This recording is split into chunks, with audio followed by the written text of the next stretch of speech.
Yeah, see, this is a no-brainer for me. I mean, absolutely, we don't defund the police. Not only do we not defund them, I say, let's invest more in the police. We need more police in our community. If we're saying that we live in the most distressed ward in the city, then why would we want to limit those services? But here's what we do. We need more police, but we need more police from our community.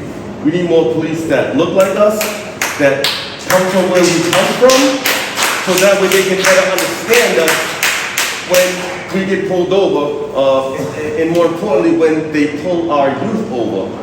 So here's what I would recommend. Any new recruits have to live in the city for the first 5 years on the force. What that does is that keeps them in our community, and it allows them to meet our neighbors and the people in our community, and it makes us feel safer. I don't care how you grew up.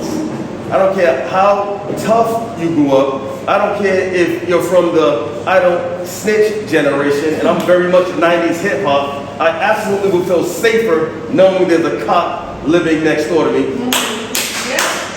And I would accept that and say, officers, because they don't like to be called cops, they like to be called officers.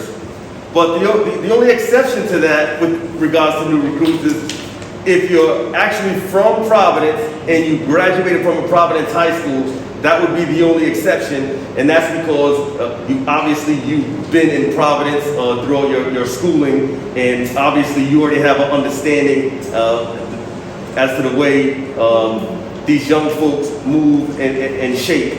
And really that's, when we talk about communication, if I go back to the communication, that's a lot of the problem. 30 seconds, I'm on it. So I know logistically it's a problem. I spoke with Commissioner Parry about this several months back.